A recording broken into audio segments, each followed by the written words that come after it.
Good evening to all of you. So here we are going to solve a problem. Here basically we have to calculate the value of I1, I2 and I3, and here we have to use the Kirchhoff rules, first rule, second rule to get the value of I1, I2 and I3. So for example सबसे पहले हम शुरुआत करेंगे from the point B there. आप यहाँ पर देख सकते हैं point B. So we take point B as a junction there. So point B की तरफ जो करंट आ रहे हैं वो है हमारे पास I1 और दूसरा करंट जो आ रहा है that is I2 and the current going away from the point B is I3. So according to the Kirchhoff first rule we can write that I1 plus I2 is equal to I3. So ये हमारी पहली equation आ गई है Kirchhoff first rule से, जैसे कि हम junction theorem के नाम से जानते हैं. I1 I2 पॉइंट बी की तरफ आ रहे थे और I3 बी से दूर जा रहा था. So it is simply I1 plus I2 is equal to I3. Then we can take some loops there, like हमें I1 I2 I3 निकालना है तो हमें एटलीस्ट 3 इक्वेशंस यहाँ पर बनाना है to get our answer. Second, हम यहाँ पर एक लूप कंसीडर करेंगे. Let suppose we consider a loop there A B E F A. हमने ये क्लोज लूप कंसीडर किया and now we will use the Kirchhoff second rule to get the equation out of that loop. So loop लिया है A B E F A. Students हम पहले A B से शुरुआत करेंगे. So there is no drop there. Now we come to the branch B E there. So there is a drop like 2 I3 because here we have a resistance 2 ohms, current is I3. And then next we will come to there. This is a battery 12 volts, so we'll write it as minus 12 volts there. And then from F to A we have again a drop of 5 I1, so we'll write it as 5 I1 equal to 0. So here we have equation 2 I3 plus 5 I1 equal to 12. So हम इसे equation number 2 नाम दे देंगे. Then this is our second equation. Now again we will consider a loop there, and for example we consider a loop B E D C B there. So again we use the Kirchhoff second rule and get the answers there, get the equation there. So first from B to E we have a drop of 2 I3, and then after we have a battery minus 6 there. So then second drop we have I2 into 3 means it is 3 I2 and then it is equal to 0. ये हमने equation लिखा है B E D C B loop से. So ये equation कुछ ऐसा बन जाएगा like 2 I3 plus 3 I2 is equal to 6 students. So इसे हम इक्वेशन 3 नाम दे देंगे. Now we have 3 equations, 2 from the Kirchhoff second rule and 1 from the Kirchhoff first rule. तो इन तीनों इक्वेशंस को हम सॉल्व करेंगे and get the value for these unknowns I1 I2 and I3. पहली इक्वेशन कुछ इस तरह से है हमारे पास, दूसरी इक्वेशन कुछ इस तरह से. स्टूडेंट्स हम यहाँ पर क्या करेंगे कि हम इन दोनों इक्वेशंस को we will frame only in terms of I1 and I2.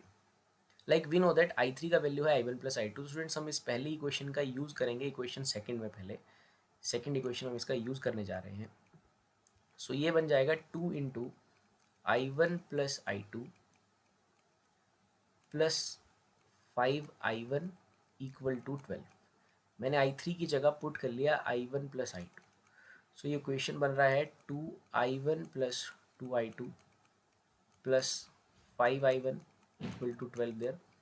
And then we have this 7 I1 plus 2 I2 equal to 12. इसे हम नाम दे देते हैं इक्वेशन 4 देयर. सो बाद में हम इक्वेशन 4 और एक ऐसी ही इक्वेशन 5 बनाएंगे और उनका कुछ यूज़ करेंगे. सेकेंड स्टूडेंट्स हमारे पास, मैंने कहा कि हमें इसे अगर इजीली फटाफट सॉल्व करना है तो हम पहले इन दोनों इक्वेशंस को 3 और 2 को सिर्फ I1 और I2 की टर्म्स में बना देंगे. जैसे कि हमारे पास ये थर्ड इक्वेशन जो हमने तीसरे लूप से निकाला था, मीन जो थर्ड सेकेंड लूप था उससे निकाला था, हमें I3 की जगह अगेन फिल कर देंगे I1 plus I2 and plus 3 I2 there and it is equal to 6. Again we solve that. It is 2 I1 plus 2 I2 plus 3 I2 equal to 6. And then we have like 2 I1 plus 5 I2 equal to 6 there. इसे हम नाम दे देंगे equation 5 there. So friends अब हमारे पास equation 4 और equation 5 दोनों I1 और I2 की टर्म्स में आ चुकी है. अब हमें इस इक्वेशन को थोड़ा सिंप्लीफाई करना है. लाइक मैं फोर्थ इक्वेशन को स्टूडेंट्स पूरी फोर्थ इक्वेशन को अब मेरे पास दो रिजल्ट्स हैं, मैं इन्हें अब सॉल्व करना है सिंपल। लाइक एक रिजल्ट है 7i1 plus 2i2 equal to 12 और एक रिजल्ट है 2i1 plus 5i2 equal to 6। तो मैं यहाँ से किसी एक को एलिमिनेट करने की कोशिश करूँगा। लाइक फॉर एग्ज़ाम्पल मैं इस इक्वेशन को अगर मान लीजिए for example I multiply it with 5 और नीचे वाली इक्वेशन को let suppose I multiply with 2। So then मैं इन दोनों इक्वेशंस को एक दूसरे के साथ माइनस कर दूँगा। I multiply this entire equation with 5, मैं LHS को भी कर रहा हूँ, RHS को भी कर रहा हूँ, नीचे वाली इक्वेशन को मैं 2 से मल्टीप्लाई कर रहा हूँ। We can do that and then we will subtract that.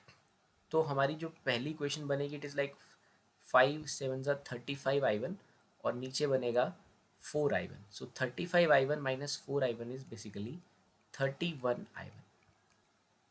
Then हमारे पास स्टूडेंट्स दूसरा है 2i2, it is like 5i2 and it is also like 2 into 5 is 10i2 और यह minus 2 into 5 it is also 10i2, but हम यहाँ minus कर रहे हैं तो ये दोनों एक दूसरे से कैंसिल हो जाएंगे because it is 10i2 it is minus 10i2, so cancel हो जाएंगे।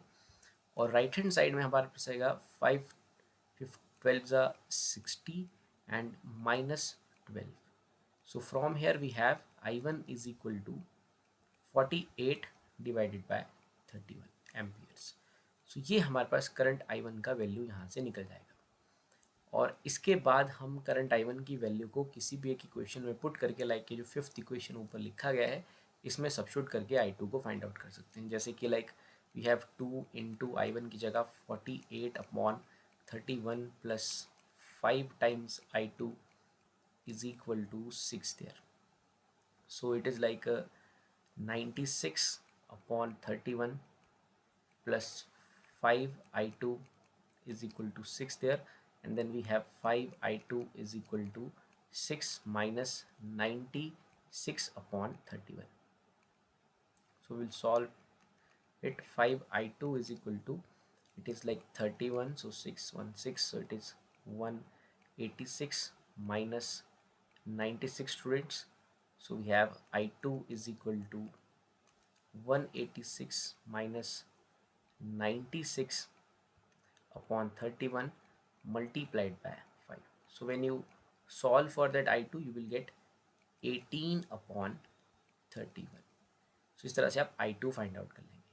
सिमिलर वे में आप अब i3 भी फाइंड आउट कर सकते हैं because we know that i1 plus i2 is equal to i3।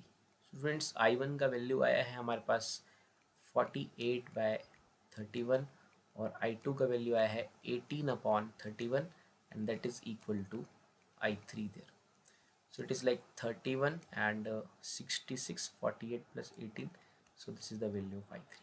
So I just hope आप इस तरह से इसे समझ गए होंगे कि हमने कैसे सॉल्व किया है using the Kirchhoff rules and that simplifying this equations. Thank you.